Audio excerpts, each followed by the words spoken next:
Good day.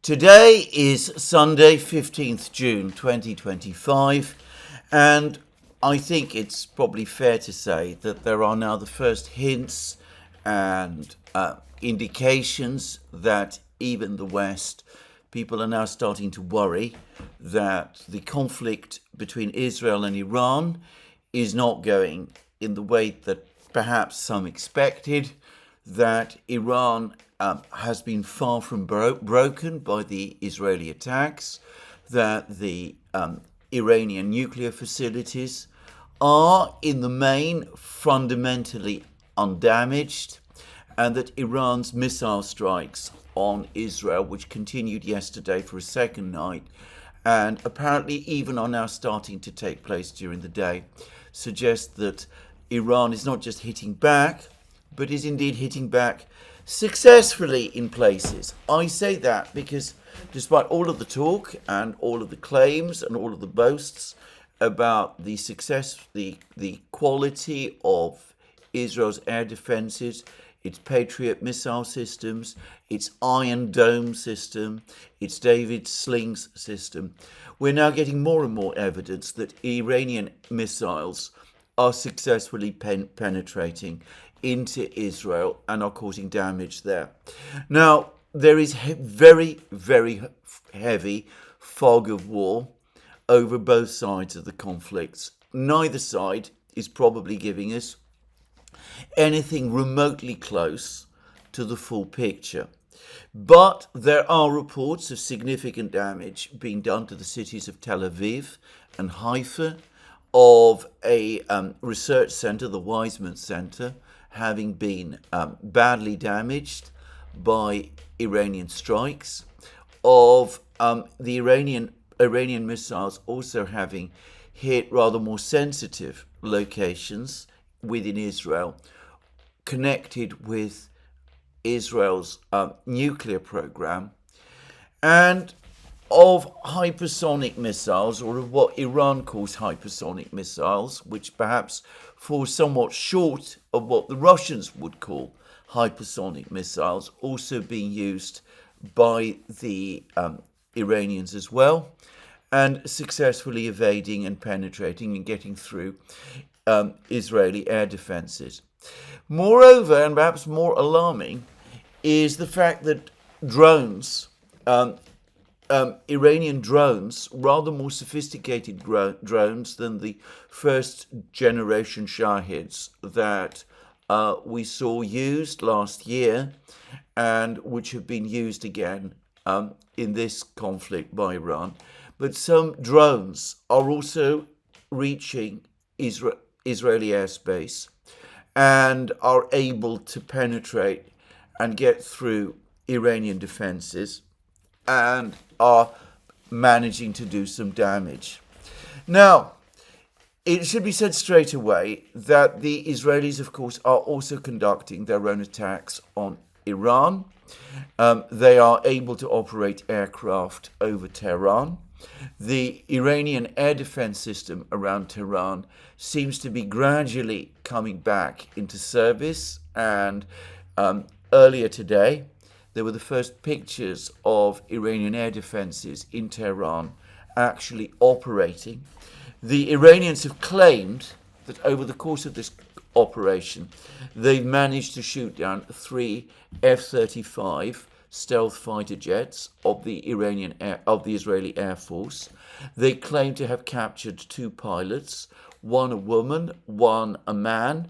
I am not sure whether the woman pilot is supposed to have been flying an F-35 or an F-16.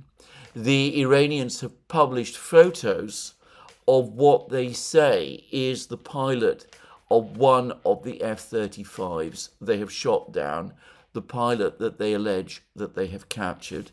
There is some skepticism in parts of the media, including social media, about these Iranian claims. I suspect that the Israelis have always assumed that if they operate aircraft in large numbers over hostile airspace in the way that they are currently doing, some losses of aircraft are probably unavoidable. But still, it does seem as if some Iranian air defenses are starting to function again. And it may be that attacks by Israel on Iranian locations are going to come at a higher cost than they did in the opening hours, when I think it is now widely acknowledged that the Iranian air defense system was paralyzed by a cyber attack, which it took the Iranians something like 8 hours to overcome. But anyway, as I said, there are those reports, rather more clear-cut reports, and here I think there is an emerging consensus, at least on social and independent media, that this information is correct, is that many of the air defense and ground-launched missile facilities that Israel thought it had destroyed in the first hours of its strikes on Iran on Friday, that many of those facilities were actually decoys, that they were dummies. There is no reason to doubt that the Iranians have been doing something of this kind. I remember that both the Iranians and the Iraqis did this very thing during the 8-year war that they fought against each other in the 1980s. The Iranians eventually developed a high level of sophistication in this sort of thing, and I can easily imagine, given that they had, as I said, ample notice that some kind of an attack by Israel was going to come. After all, the Israelis and some people in the United States have been talking about this for years. It would be very surprising indeed if the Iranians had not prepared for this to some extent. So that presumably explains why there is more of the Iranian air defense system operating than perhaps the Israelis expected at this stage of the conflict. And much more importantly, why Iran is able to launch dozens of missiles every night. And I'm hearing reports that there are some missiles now being launched in daylight by Iran today. Why some of these missiles are still able to be launched against targets in Israel. I should say that I have had some information that missile launch facilities are a greater point of vulnerability for Iran than missiles themselves. Iran has been building up a missile stockpile for years, perhaps even decades. Apparently, they have up to 40,000 missiles in stock. Not all of them, perhaps, in a workable condition. Not all of them may be able to strike targets in Israel. Some of them, perhaps, rather unsophisticated, though the latest ones appear to be fairly and perhaps even very sophisticated. But the point is that there is no shortage of missiles in Iran. Even some of the older, less sophisticated missiles, which may have worn down or deteriorated over time, could probably be brought back into a workable condition. By contrast, missile launchers are probably more vulnerable and more easy to track and destroy, perhaps because more of them have to be positioned above ground. But anyway, Iran appears to have the ability to create decoys to conceal its missile launchers, and it still appears to have a sufficient number of missile launchers, and it is still able to launch strikes against targets in Israel, and indeed it is talking about increasing the volume of strikes that it is able to launch against Israel. The Iranians have also been making, by the way, further threats or warnings, if you prefer. They've been saying that if the United States and other Western countries choose to involve themselves directly in what Israel is doing, then their bases will be subject to Iranian attack.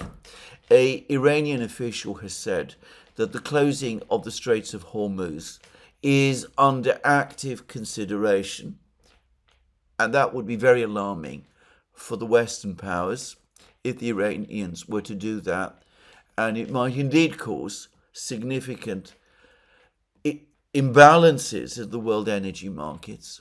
But the Iranians are also saying, perhaps more practically, that their continued adherence to the Nuclear Non-Proliferation Treaty can no longer be taken for granted. And they are also saying that they are severing all further contacts with the International Atomic Energy Authority. Now, the IAEA, as I will call it, has not played a very, very attractive role in this affair. In the hours before the Israeli attack was launched, the IAEA published a report talking about the fact that traces of Iranian nuclear activity, undisclosed nuclear activity, dating back 20 years, had been detected, and against the strong opposition of China, Russia, India, and apparently other countries, the board of directors of the IAEA, which is Western dominated, then proceeded to find that Iran was in breach of its obligations under the various agreements, including, I believe, for the record, the Nuclear Non-Proliferation Treaty.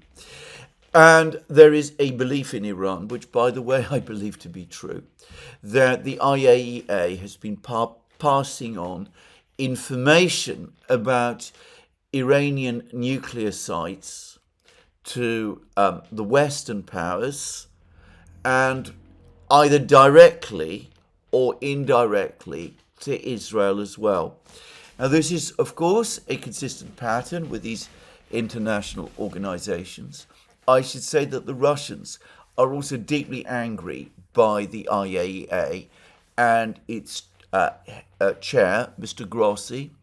They are deeply frustrated with the way in which Mr. Grossi and the IAEA have been refusing to confirm the fact that it is Ukraine, for example, that has launched various attacks on the Zaporozhye nuclear power plant. This despite the fact that it is the Ukrainians who have been launching attacks against the Zaporozhye nuclear power plant has been openly admitted in the American media. I remember reading the articles about this in, I think it was the New York Times, just saying. And overall and generally, the Russians feel that Mr. Grossi and the IAEA have been taking a very clearly pro-Ukrainian position throughout the conflict, including in connection with the various Ukrainian threats against the nuclear power plant in Kursk, just to say. Now, the Iranians possibly, in fact, I am sure, have far more reason to be angry with the IAEA than the Russians do, given that, as I said, it has been the Iranian nuclear program which has been the topic at issue between Iran and the West, and between Iran and Israel, of course, as well. And I would not be surprised if this rupture of contacts between Iran and the IAEA becomes permanent.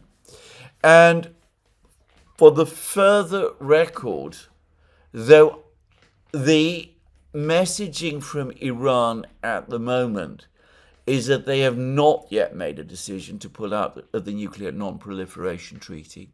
In fact, they're still saying that they're prepared to come to a negotiated agreement about the status of their nuclear program.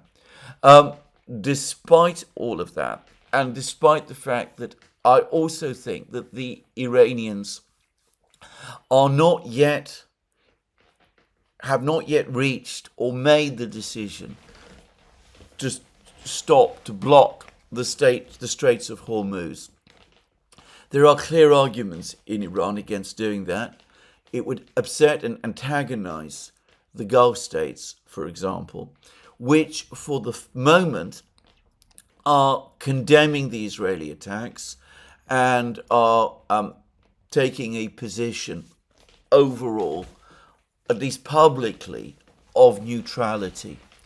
Nonetheless, if this becomes an open-ended conflict, if there is further big escalation from the Israeli and Western side, then these possibilities absolutely cannot be excluded. But anyway, in the meantime, maybe, because attacking locations around Tehran is becoming more dangerous, maybe because Israel believes that this is a more effective strategy, the Israelis have gradually shifted from attacking or trying to attack air defense locations and such sites in Iran to trying to attack Iranian energy facilities. So they've attacked the big gas fields, the Fars gas field and others. They've attacked refineries and things of that sort. Now, here I get to speak from a degree, again, of personal knowledge. There continues to be a widespread assumption, which you come across all the time. The Ukraine conflict has tested it to destruction, by the way. But anyway, it's an assumption that some people still tend to have, that oil and gas facilities are peculiarly vulnerable to air attack. In reality, they are not, nor are industrial facilities in general. That has been the consistent lesson of air campaigns against industrial locations, factories, industrial plants, dams, that kind of thing. And it's also true, by the way, of the petrochemical industries. Obviously, if you are in a position to sustain a prolonged missile and air war against these kind of targets, then in time it will have an effect. But the reality is that industrial plant is actually surprisingly difficult to destroy. Factory buildings are usually very strong. The machines that exist in factories are heavy duty and are also actually strong and can generally be repaired and can absorb quite a lot of damage, provided the skilled workers and engineers who operate the factories, some of them, of course, have experience in repairing these sort of machines, provided they are still there and are still willing to go and repair the machines and clear the debris on the factory floors and patch up the holes, then industrial plant can be put back into production surprisingly quickly, within weeks or days, sometimes within hours. And the same, by the way, is true of oil and gas facilities as well. To repeat again, if you continue to conduct a continuous campaign against these sort of facilities, as, for example, the Western Allies did against Germany's petrochemical industry in the last 10 months of the Second World War, or if you do it to the extent that the Russians are currently doing against the industries of Ukraine, then over time, the cumulative damage becomes impossible to repair and industrial output collapses. But it takes time to do that. It takes constant work to keep industrial plant closed unless it is destroyed utterly, which missiles and bombs, if the plant is big, can rarely do. So I understand why the Israelis are now attacking Iranian energy plants. But if we go back to what happened, for example, during the 1991 U.S. Iraq war, the one that was fought over Kuwait, yes, the Americans were able to do quite a lot of damage to Iraq's oil industry. But even a state like Iraq was able to get the oil industry back into some sort of working order within a few months of the fighting having ended, doing so much faster than the Americans apparently expected. Just saying. Anyway, the Israelis have threatened to attack these energy facilities before. I suspect that they are overestimating their effectiveness in doing this. And again, a little bit like the Ukrainians, though obviously to a much lesser extent, they're probably underestimating the sheer scale and complexity and resilience and the ability to absorb damage of these facilities. All of this points to the greater Israeli failures up to this time. Firstly, if this was, as I believe, an attempt to create a crisis in Iran, to kill the top people, to precipitate a collapse of the regime change. I know some people don't like me referring to the Iranian government as a regime, but I do that. The reason I do that is not because I dispute its legitimacy. For the record, I don't.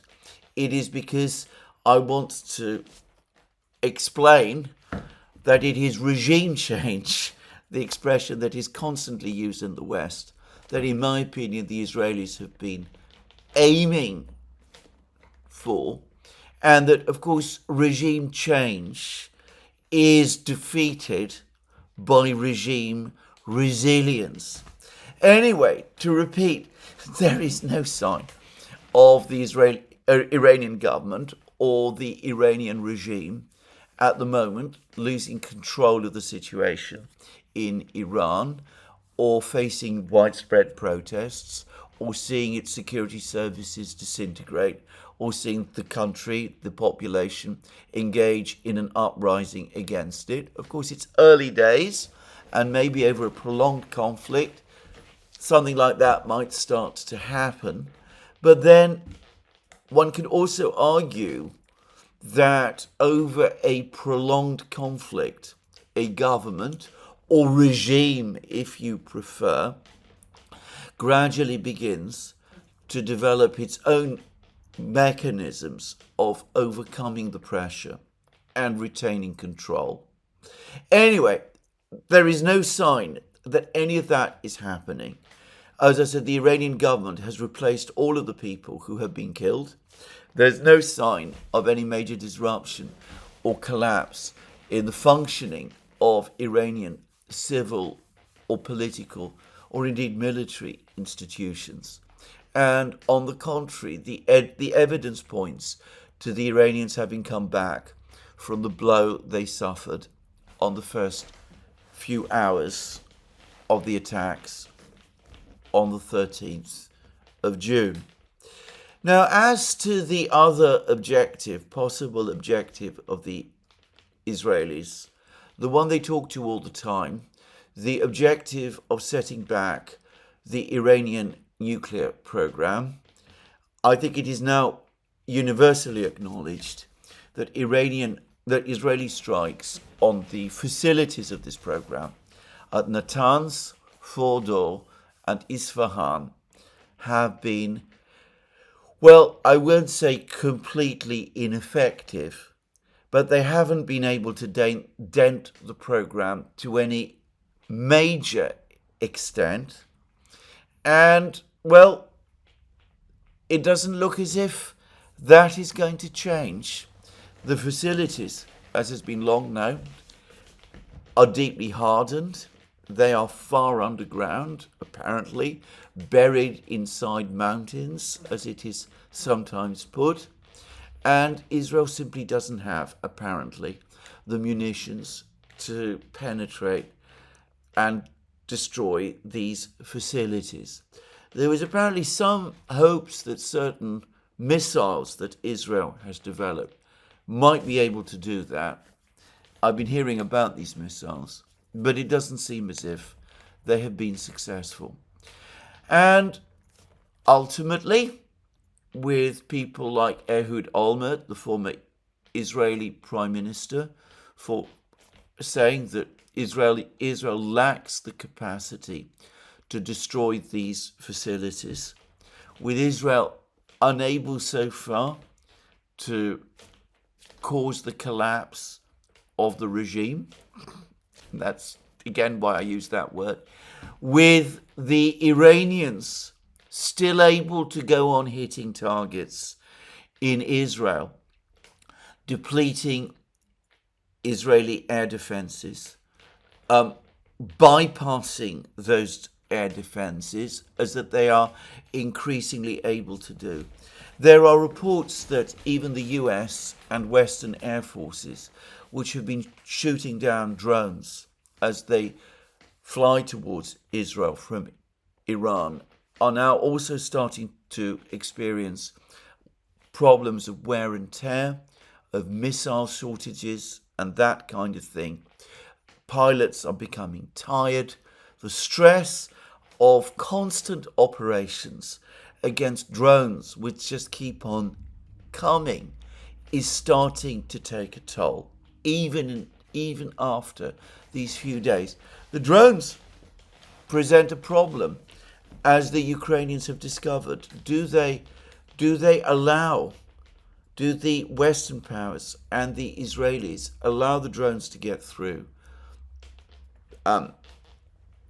given the numbers of them and the way in which air defense equipment gets expended in shooting them down? There is a price in doing that, because even though these drones are relatively small, even though the high explosive charges that they carry are relatively light, they do actual damage. They can cause actual damage to buildings, to facilities, to air bases. It's probably not an option to just let them go on coming.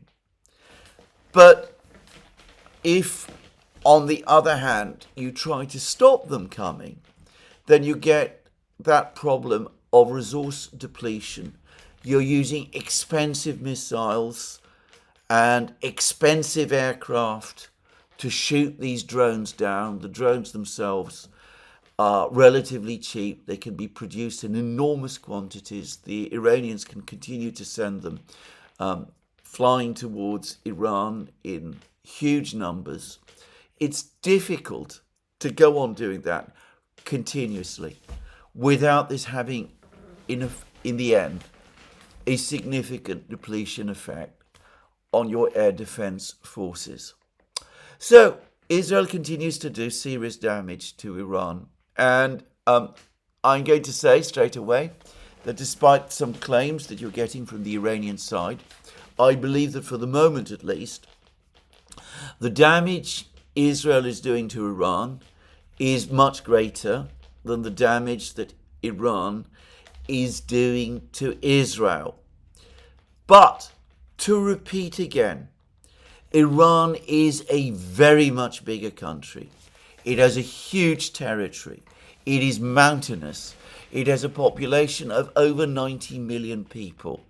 It has the ability to absorb damage. It has levels of resilience and an industrial sector which is much greater than Israel's. Israel has a small territory, dense population in numerous small and large cities, a smaller, more sophisticated, but also more brittle industrial sector. Its military bases and locations are much more tightly concentrated. It lacks that ability to go on absorbing damage that Iran has.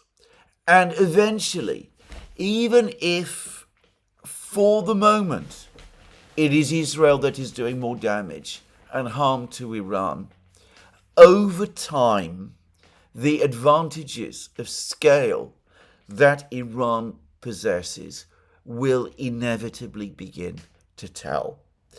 So, all of this perhaps explains the latest reports from Axios, because Axios is now saying that over the last couple of days, the Israelis have been doing that which it was entirely predictable that they would do. They suddenly have realized that they have bitten off perhaps more than they can chew.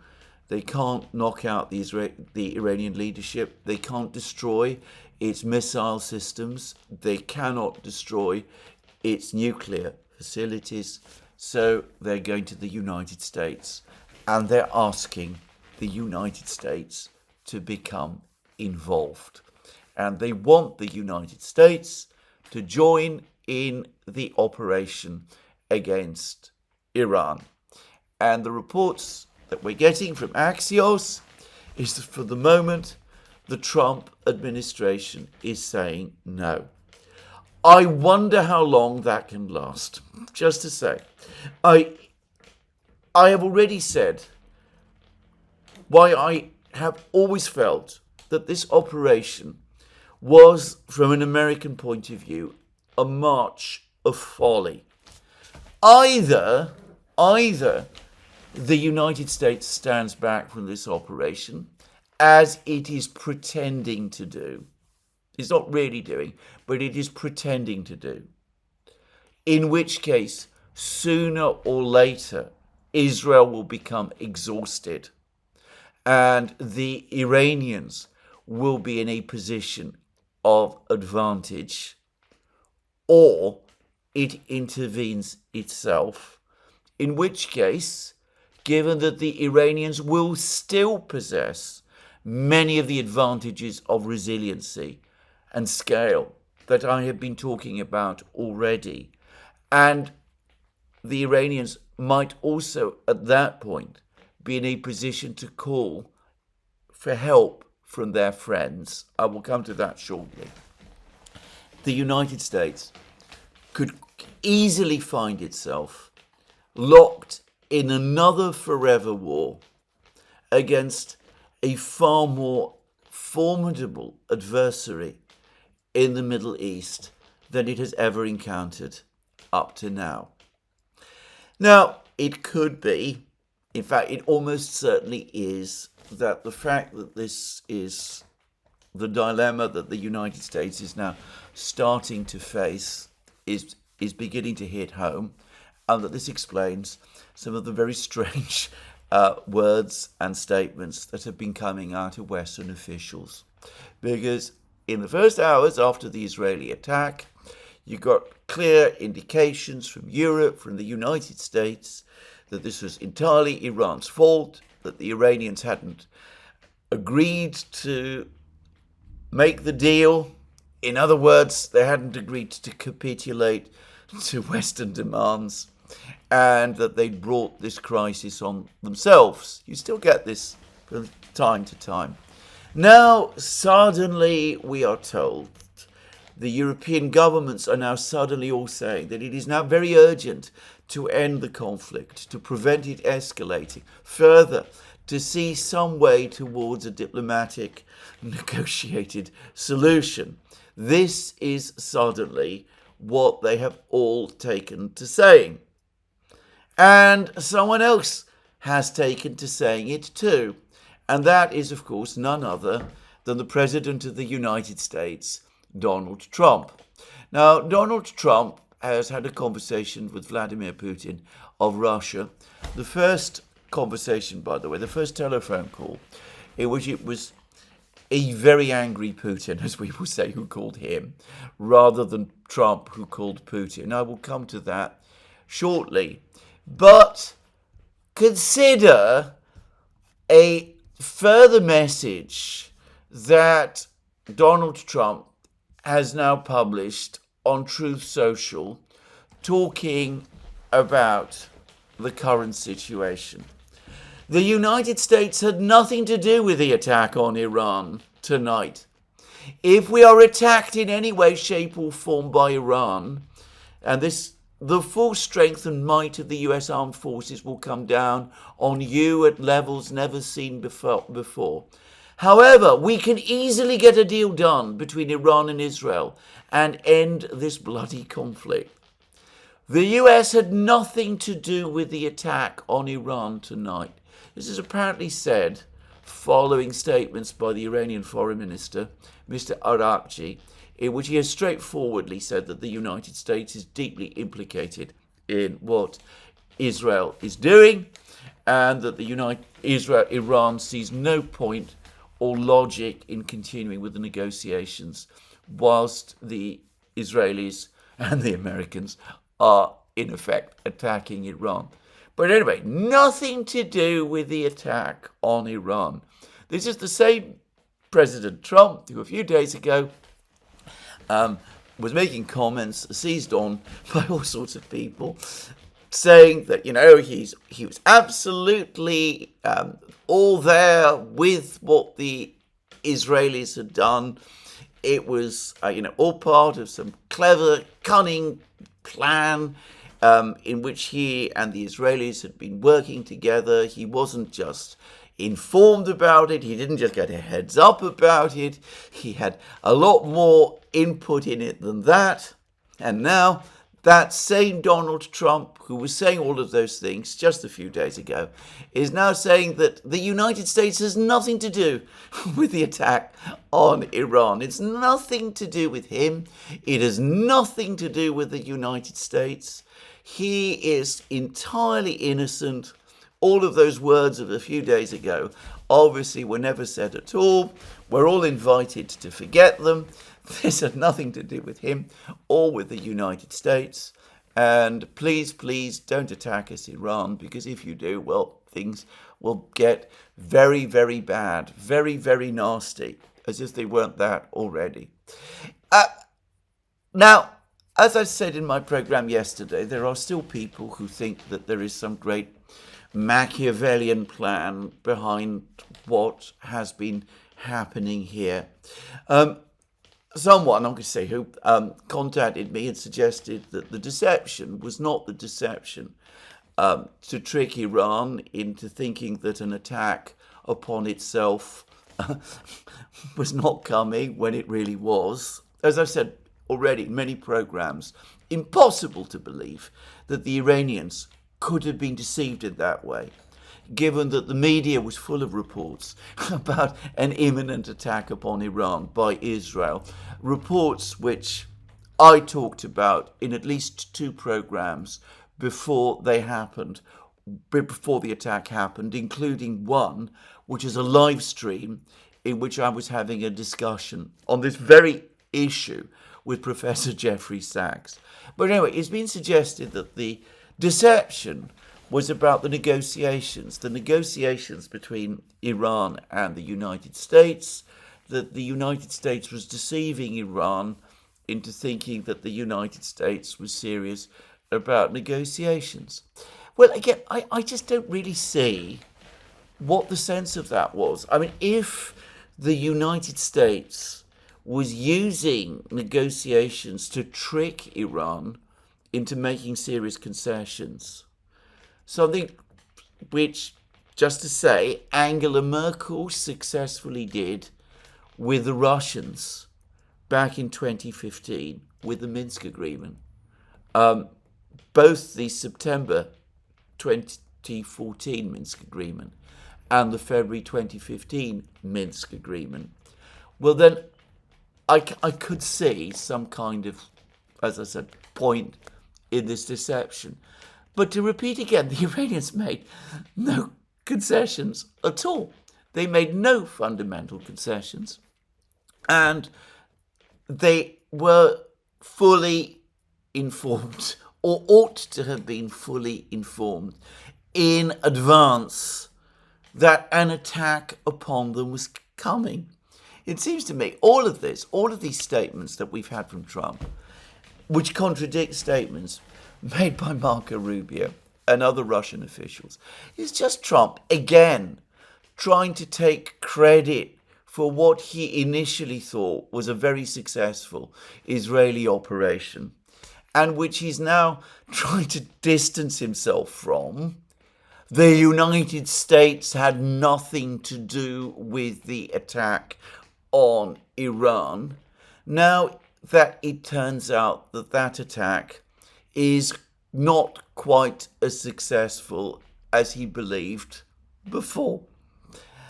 You know, there's a part of me, and I'm going to say this frankly, that really does wish that Donald Trump was indeed this Machiavellian figure that people think he was, you know, a kind of modern Caesar Borgia or something of that kind.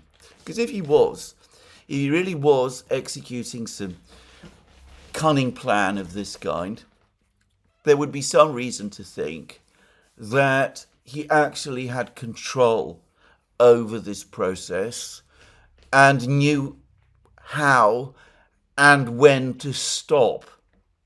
I don't get the sense that he has any control of this process whatsoever, or that he has any idea how to stop.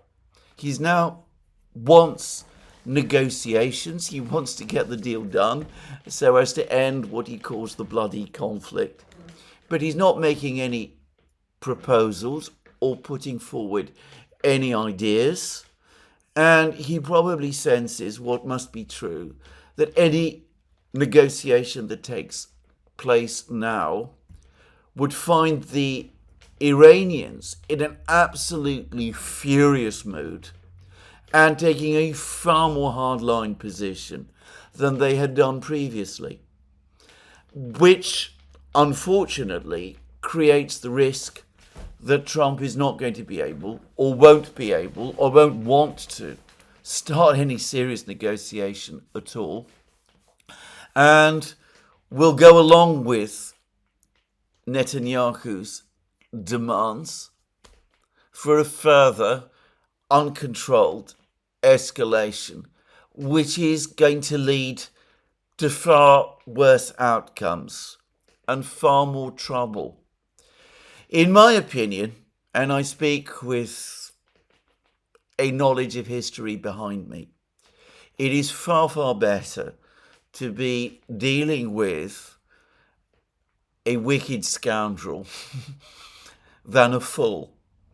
And I'm afraid, to me at the moment, Donald Trump looks like a fool. But I'm not going to labour this. I've explained myself many times. I've discussed this already. The important thing is that this statement by Trump and the demands for American involvement from the Israelis all point to the fact that we are seeing play out now, which is that this military attack by Israel upon Iran has not achieved the objectives that the Israelis perhaps hoped for or expected. And that instead of a blitzkrieg victory over Iran, a crisis in Iran's leadership, the confident expectations that all that needed to be done was to kick on the front door and the whole rotten house of cards would come tumbling down. Instead of that happening, the Israelis and the Americans now find that Israel is facing a long attrition war which it cannot win by itself, where it might need American help, where America also, at the moment, cannot afford a long attrition war, and where the balance of advantage, if this war becomes very prolonged, is going to turn increasingly against Israel and the United States, unless some diplomatic solution, some way out, is quickly found. And that brings me now to the conversation that took place between Vladimir Putin and Donald Trump over the course of the previous day. And can I say again, this is clearly a conversation in which Vladimir Putin, for the first time since Donald Trump became President of the United States, initiated the call. Now, neither the Americans nor the Russians provide us with readouts.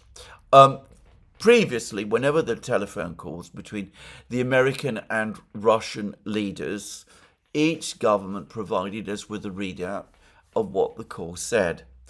Donald Trump never provides readouts. The White House never provides readouts.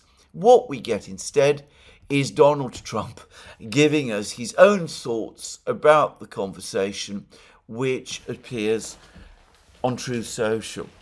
There's no evidence that these commentaries from Trump have been cleared or filtered with anybody on the White House team, in the National Security Council, in the State Department. They all seem to come directly from Donald Trump's fingers as he types out what he wants to say on Truth Social. Sometimes he says altogether too much, as he did in the previous call when he disclosed discussions he was having with Putin about the Iranian issue, something that the Russians were clearly upset and annoyed about. Other times he tells us too little. Let's just read this comment that Donald Trump has made about this call. President Putin called this morning to very nicely wish me a happy birthday, but to, more importantly, talk about Iran, a country he knows very well. That's an interesting revelation, by the way, that Putin knows a lot more about Iran than apparently Donald Trump does. One again suspects from that statement, that comment, that Trump was on the receiving end of one of Putin's long historical lectures. But anyway, let's move on. We talked at length. In fact, the call lasted 50 minutes, apparently. Much less time was spent talking about Russia-Ukraine, but that will be for next week. So supposedly there's going to be another call next week, so I doubt that we should take that straight comment from Trump seriously. He, meaning Putin, is doing the planned prisoner swaps. Large numbers of prisoners are being exchanged immediately from both sides. The call lasted approximately 1 hour. He feels, as I do, this war in Israel, Iran should end, to which I explained his war should end also. Well, that tells us absolutely nothing. He didn't tell us anything about the substance of the conversation. We're not told there what Putin said to Trump or what the tone of the conversation actually was. There's no sign here of any real indicator that this was the kind of warm and friendly call with Putin that Trump has spoken about in the past. Now, the Russians, as I said, have not provided a readout, but in some ways what they have provided us with is something that closely approximates to that, which is a commentary given to the Russian media by Putin's foreign policy aide, Yuri Ushakov, who undoubtedly was listening in as the conversation took place. And Ushakov's comments have clearly been agreed in advance with Putin and with other senior Russian officials. So this is what Ushakov said the Putin-Trump call was all about. President of Russia, Vladimir Putin, and President of the United States, Donald Trump, have just had another telephone conversation. The conversation lasted for about an hour, to be precise, for 50 minutes. It was substantive, sincere, and the main thing, very useful. Now, this is where we need always to understand Russian terminology. Substantive, in other words, Putin went into great details. Sincere, I've previously explained that when the Russians talk about, or when the Soviets used to talk about, a full and frank exchange of views, it basically suggested a row.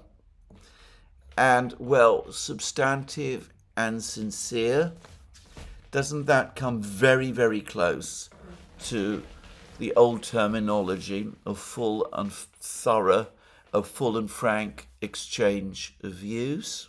Just saying.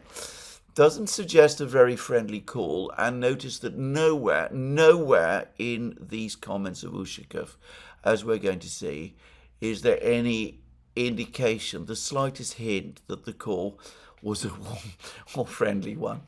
And then we're told that they were very useful. Useful, one wonders to whom exactly. But anyway, let's move on. Naturally, and this is Ushakov again, it was focused on the dangerous exacerbation of the situation in the Middle East. Vladimir Putin denounced the Israelis' military operation against Iran and expressed a grave concern over the possible escalation of the conflict, which would have unpredictable consequences for the entire situation in the Middle East. Our president advised the U.S. counterparts. Advised? The president of Russia gives advice to the president of the United States. Just saying. Our president advised the U.S. counterpart. Always remember, Russian readouts are very, very carefully prepared, and this is the Kremlin's translation of that readout, and it will have been very, very carefully translated too. So the word advised has been intentionally chosen. Our president advised the U.S. counterpart on his yesterday's telephone conversation with the Israeli Prime Minister and the President of Iran. He, that's to say Putin, emphasized the importance of preventing the conflict from escalating and the readiness of the Russian side to engage in possible mediation efforts. The President of Russia reminded that prior to the current escalation, we, that is to say the Russians, had proposed specific steps intended to reach mutually acceptable agreements during the negotiations between US and Iranian representatives on the Iranian nuclear program, but Israel delivered the strikes right on the eve of the next negotiation round, scheduled for June 15th. So let's just unpack that.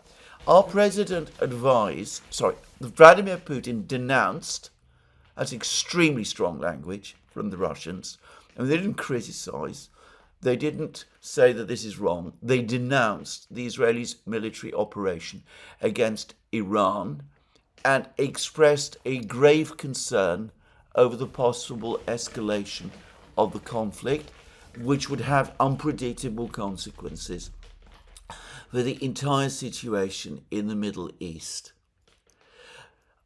As far as I'm concerned, that looks to me like the Russians telling Trump, This is an absolutely appalling thing that is taking place.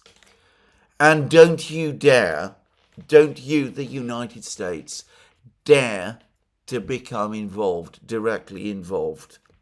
What else can words like escalation in this context mean? The Israelis obviously are attacking Israel, but it's difficult to see at the moment what further steps of escalation they would take. They're debating the closure of the Straits of Hormuz. They are debating pulling out of the Nuclear Non-Proliferation Treaty. But as we see, all of those things are on hold.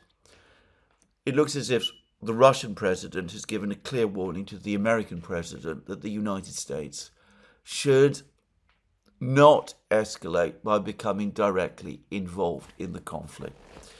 And then Putin says that prior to the current escalation, we had proposed specific steps intended to reach mutually acceptable agreements during the negotiations between U.S. and Iranian representatives on the Iranian nuclear program. In other words, the Russians had already proposed that if there was a deal done, they would take custody of Iran's enriched uranium. We know this because it has been published by TASS that the Russians were prepared to take this step. And he goes on to say, Israel then delivered the strikes right on the eve of the next negotiation round, scheduled for June 15th. I have to say again that I think many people in social media do not fully understand how damaging the timing of these attacks by Israel on Iran has been. Far from the fact that the negotiations were about to start on the 15th of June, having been part of some kind of cunning, duplicitous plan, which, well, the Americans and the Israelis then cunningly carried out. Far from that having worked out to the Israeli or to the American advantage, it has had a terrible effect around the world. It has called into question America's ability to conduct negotiations on this issue and Israel's willingness to see a negotiated outcome. And it has absolutely given strong grounds to doubt American good faith. One can almost speak of a day that will live in infamy. to coin an expression that the Americans used about another attack which was once upon a time conducted upon themselves at a time when diplomatic contacts with the other government, the government that they were engaged with and which carried out the attack, was still underway. I'm sure that Putin did not use those words, but you can almost see Putin giving Trump a lecture here. So the Russians basically are telling the Americans, what has happened was terrible.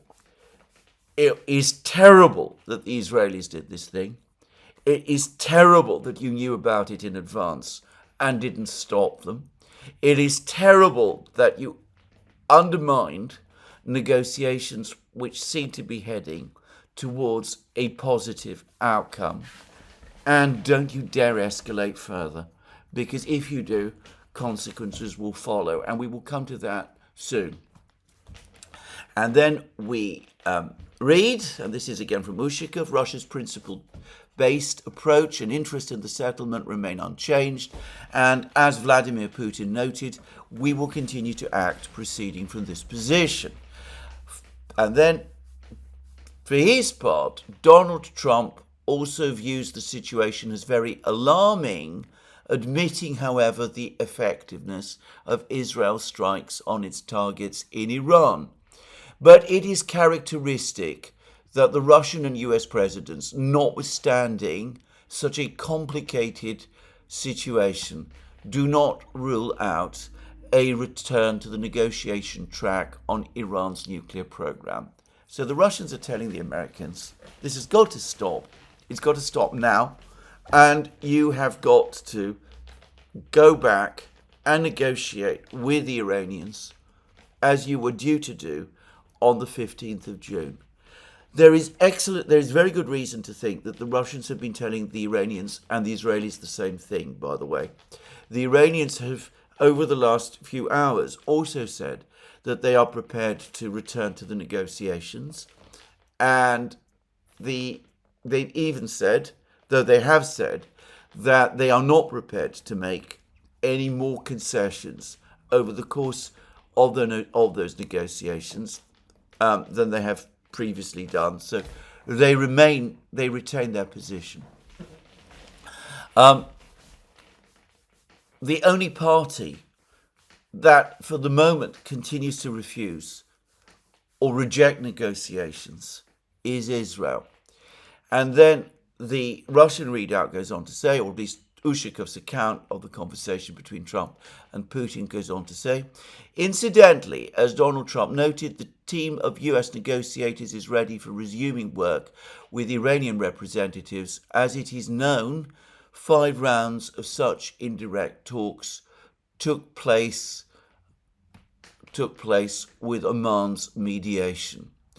And then there was an awful lot more about Ukraine, about the fact that the exchange of prisoners is taking place, about the fact that the Russians continue to be willing to negotiate with the Ukrainians, and with a date scheduled for after the 22nd of June, and another meeting in Istanbul scheduled for after the 22nd of June. And Putin did do, as he always does, by the way, wish Trump a happy birthday, 79th birthday, and mentioned the fact that both the US and Russia are celebrating their respective Flag Day, that's Russia Day, and the 250th anniversary of the Second World War. But all of that is basically, if you like, gingerbread on the cake. The cake overall was the substance of the call. The sincere and full exchange, the full and frank discussion was about the situation in the Middle East. Putin denounced what the Israelis are doing. He clearly was furious with Trump and the Americans. And he basically, I think, gave a clear warning to the Americans that there should be no further escalation, including from the United States. Let's go back now to Donald Trump's message, the second message, which he published a few hours after his own account of his call with Putin. The US had nothing to do with the attack on Iran. If we are attacked in any way, shape or form by Iran, the full strength and might of the United States will come down on you, that's to say Iran, at levels never seen before. We can easily get a deal done between Iran and Israel and end this bloody conflict. Does that not sound as much a response to this, I suspect, very angry call? It's not like Putin to raise his voice, and I doubt that he did, but he clearly spoke, as I said, very, very clearly. Does this not look like Trump, in effect, defending himself after the very angry call that he had with Putin, that the US has nothing to do with the attack on Iran?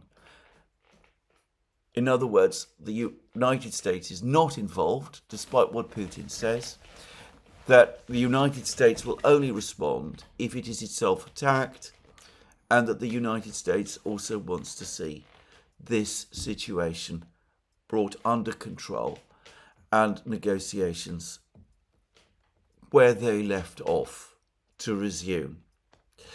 Now, here I'm going to say what might happen if this warning from Putin is not heeded. The Chinese Foreign Minister Wang Yi has also made very strong statements condemning what has happened, and these follow from very strong statements also made by the Chinese ambassador at the recent meeting of the UN Security Council. There is a lot of speculation in the media, independent media and social media, about a Chinese aircraft which switched off its transponders as it entered Iranian airspace. There's speculation in some quarters that the Chinese are supplying weapons to Iran, perhaps long-range air-to-air missiles, which Iran could conceivably use against Israeli aircraft. Whilst that is possible, I personally think it is unlikely. I think what almost certainly is happening is something quite different. I think that there's some top people from China going to Iran. I suspect that there is now probably strong coordination taking place between the Chinese and Iranian authorities.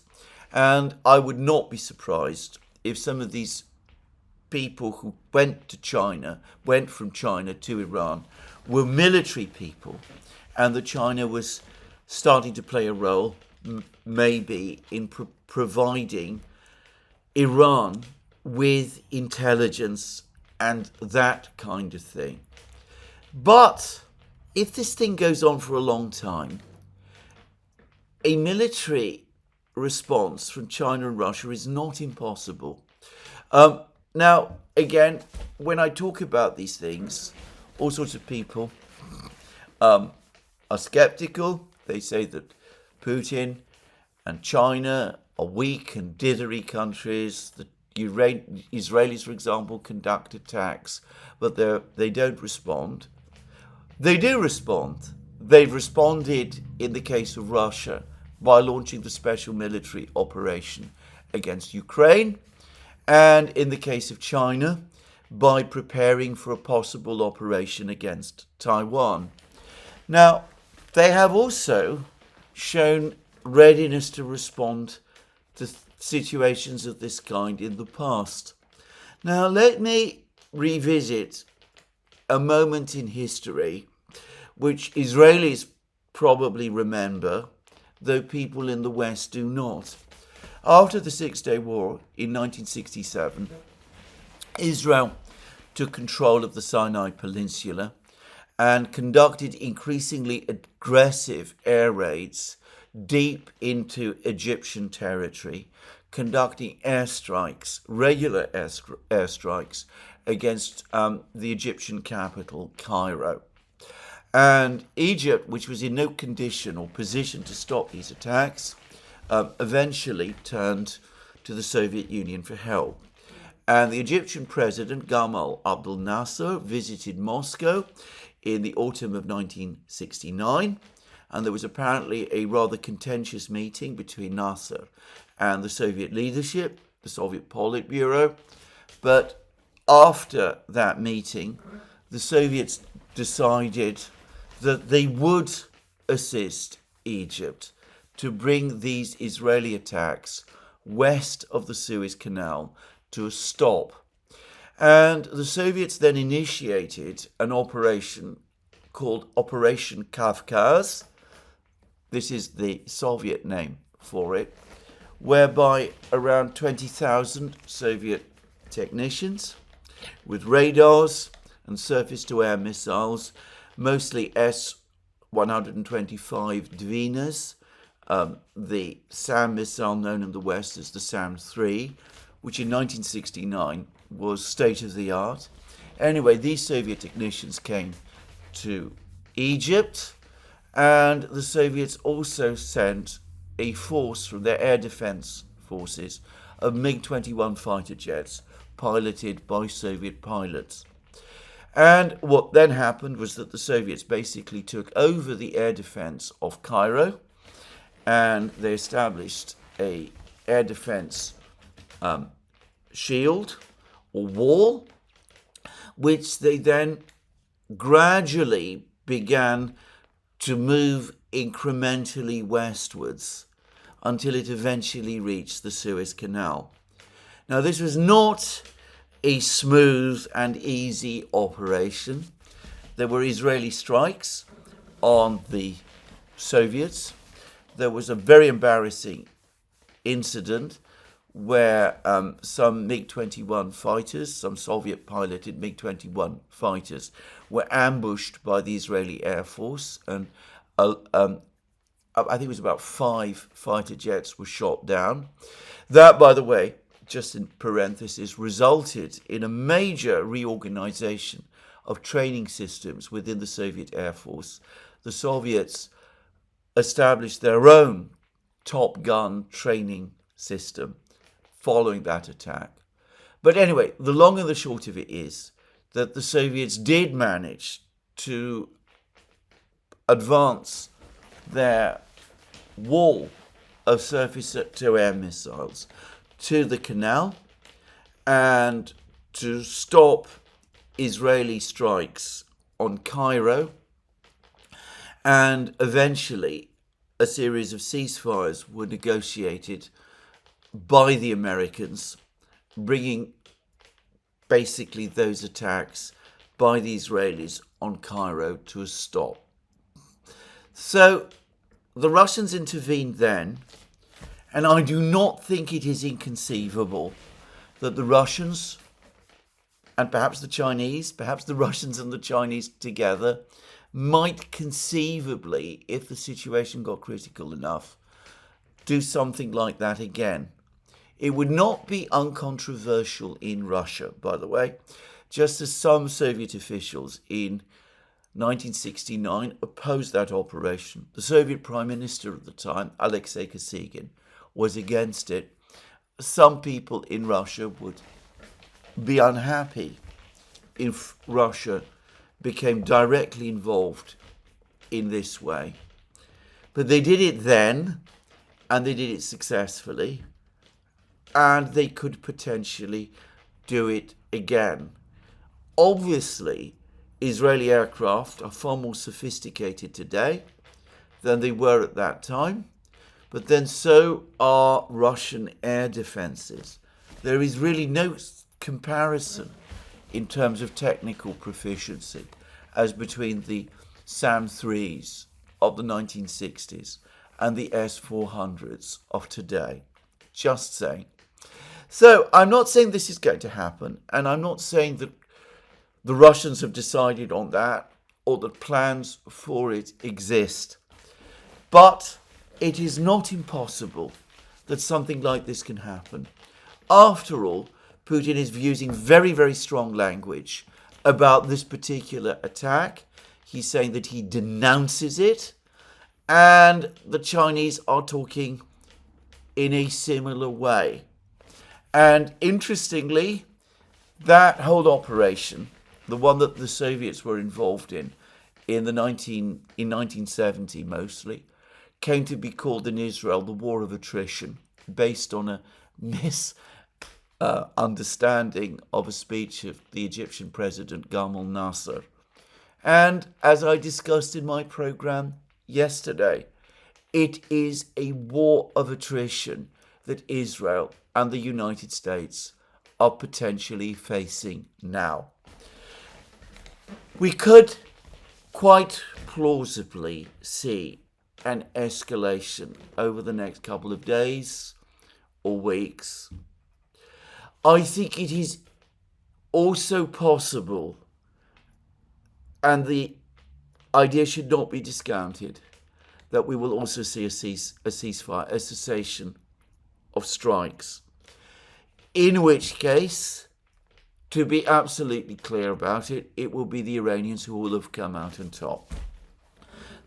Their regime, their government will have survived. their nuclear program will be intact.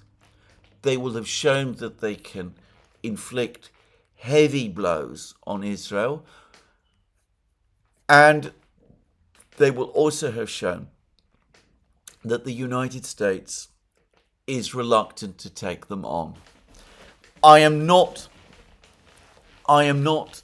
definitely sure, by any means, that will happen. The voices demanding escalation in the United States are likely to remain very strong. But I will say this, there is a subdued mood in the West today as I make this program. It does look as if some people are starting to understand that things are not going according to plan, that Iran is proving a tougher nut to crack than had been assumed to be the case. And anyway, we will just have to wait and see. In the meantime, the conflict in Ukraine continues, and there's been some very important news, and I'm not going to give it anything like the amount of attention that perhaps I should be. But briefly, it looks as if the village of Yunakovka in Sumy region is now about to fall. I say that, my impression is that the Ukrainians have begun a retreat from it. And the Russians are not only pushing forward in Dnipro region, but there are reports that they have now entered the small town in Zaporozhye. Its population is about 13,000. Of Gulyai-Polye, not perhaps the most important place in terms of economics and all of that, but one with a storied history, by the way. It's a famous place in Russian history for reasons I'm not going to explain in this program. And it is also, alongside Orekhov, the only other important place in Zaporozhye that the Ukrainians still control, apart, of course, from the city of Zaporozhye itself. All of this is creating, provoking, perhaps the most panicky statements from Zelensky that I have seen up to now. He's now talking about how everybody is about to forget Ukraine because of the situation in the Middle East, that he's worried that Ukraine is no longer going to get the support that it is entitled to. And he doesn't talk, of course, about the disastrous military situation that Ukraine is facing. But clearly, that is what he means. There's also, by the way, briefly, an article in the Daily Telegraph by Owen Matthews, which also acknowledges that U.S. support for Ukraine, military support for Ukraine, is coming to an end. I will return to it probably in my next program. But this is where I end the program today. It could be that this ill-starred adventure is coming towards an end, with none of its objectives achieved, and with red faces in Jerusalem and Washington, and the President of the United States paying a political price. That's the best outcome. Or it could be that rather than face the embarrassment of admitting failure, the Americans and the Israelis will press forward with a further escalation, in which case the Iranians have shown that they can fight, and sooner or later it's difficult to believe that their allies, the Russians, the Chinese and the Ukrainians, will not themselves become involved. Putin's comments rather suggest that at some point they will. Anyway, this is where I'm finishing today's program. There'll be more from me soon. Let me remind you, you can find our programs again on our various platforms, Locals, Rumble and X. You can support our work via Patreon and Subscribe Star, and by going to our shop. Please remember that you can also, if you wish, support this channel by ticking the like button and by checking your subscription to this channel. That's me for today. More from me soon. Have a very good day.